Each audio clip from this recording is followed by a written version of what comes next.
karena klaimnya adalah tidak ada relevansi antara program yang dijalani dengan mata kuliah. Aku harus membawa supervisor lapangan dan meminta kesaksian dari supervisor bahwa selama ini aku menjalankan studi independen ini dengan baik. Halo semuanya, balik lagi pada sesi mahasiswa berbicara, dan kali ini dengan aku Restu Ramadhanti akan membahas mengenai program dari kurikulum MBKM atau Merdeka Belajar Kampus Merdeka.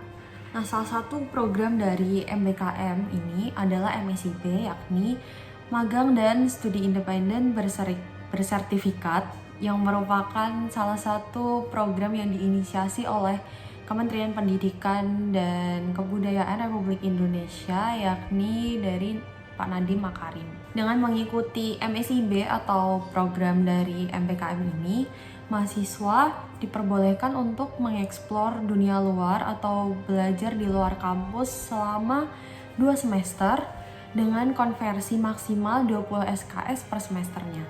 Sebetulnya tujuan dari MSIB atau MBKM ini sangatlah baik ya, karena dengan adanya MSIB ini, kami mahasiswa dapat mengeksplor dunia luar dan juga menjadikan MSIB ini sebagai laboratorium untuk mengasah minat dan bakat dari setiap mahasiswa.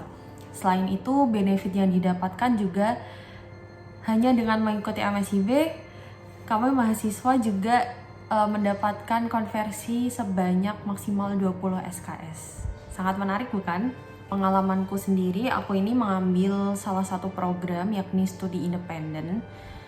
Dan studi independen ini juga sangat berbeda jauh dengan apa yang aku pelajari dari prodiku saat ini, yakni di ilmu politik. Jadi, aku mempelajari hal baru di studi independen ini. Dan juga terdapat kendala setelah mengikuti program studi independen ini. Kendala yang aku hadapi adalah mengenai konversi ke mata kuliah di departemenku. Nah, sebenarnya kasus ini bukan hanya terjadi di aku saja, di aku atau di teman-teman prodiku, tapi kebanyakan mahasiswa-mahasiswa lain juga mengalami hal yang serupa dengan aku saat mengkonversikan program MSIB yang telah dijalani 1 semester ke dalam konversi mata kuliah yang besarnya ini maksimal mendapatkan 20 SKS. Salah satu kendalanya yakni mungkin terdapat miskomunikasi antara pihak MSIB dengan pihak kampus, karena sebelumnya pihak kampus sendiri sudah menyetujui bahwa mahasiswa diperbolehkan untuk mengikuti MSIB dan mereka juga diwajibkan untuk mengkonversikan program MSIB ini ke mata kuliah sebanyak 20 SKS. Namun pada kenyataannya tidak semua mata kuliah dapat dikonversi karena klaimnya adalah tidak ada relevansi antara program yang dijalani dengan mata kuliah. Apabila ingin mendapatkan konversi yang mudah, maka program yang diambil harus linear dengan program studi di perguruan tinggi.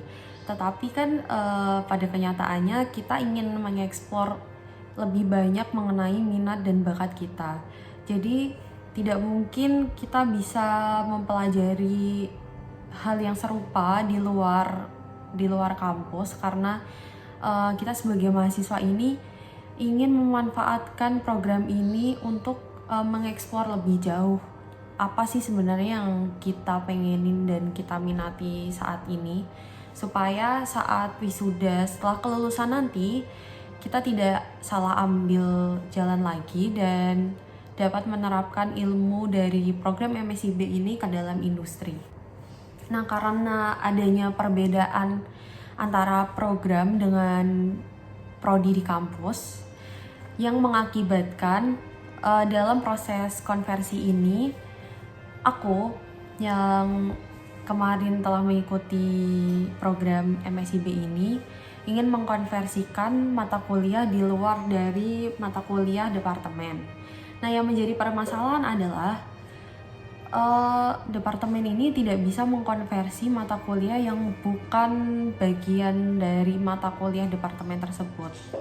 Jadi harus ada persetujuan antara mahasiswa dengan departemen lain sebagai mata kuliah yang diambil.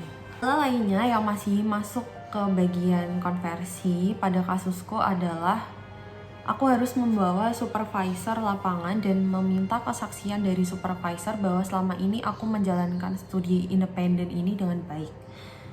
Menurutku ini cukup sulit karena supervisorku ini bukan supervisor dari universitasku, tetapi supervisor yang ditunjuk oleh pihak MSIB untuk menjadi supervisor lapangan saat menjalani program studi independen ini.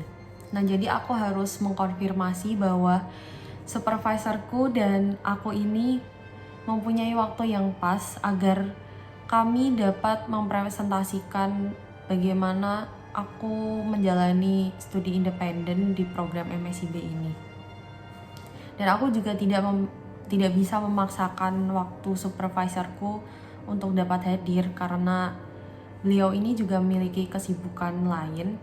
Jadi untuk mengatur waktunya ini menurutku cukup sulit dan jadwal presentasi ini juga sudah ditetapkan oleh prodiku. Jadi pada intinya adalah kendala yang aku hadapi saat mengikuti studi independen ini adalah kendala pada pengkonversian dari program yang aku ikuti di studi independen ini dalam mata kuliah yang nantinya akan masuk ke transkrip nilai. Nah, dari pengalamanku ini, apakah kalian masih ingin tertarik untuk mengikuti program MSIB atau sebaliknya? Jika iya, maka kalian harus mendiskusikan ini dengan baik pada prodi kalian, terutama pada dosen wali dan dosen pembimbing untuk program MSIB nantinya, agar kalian dapat mendapatkan konversi full sejumlah 20 SKS. Dan terima kasih telah menonton, sampai jumpa lagi.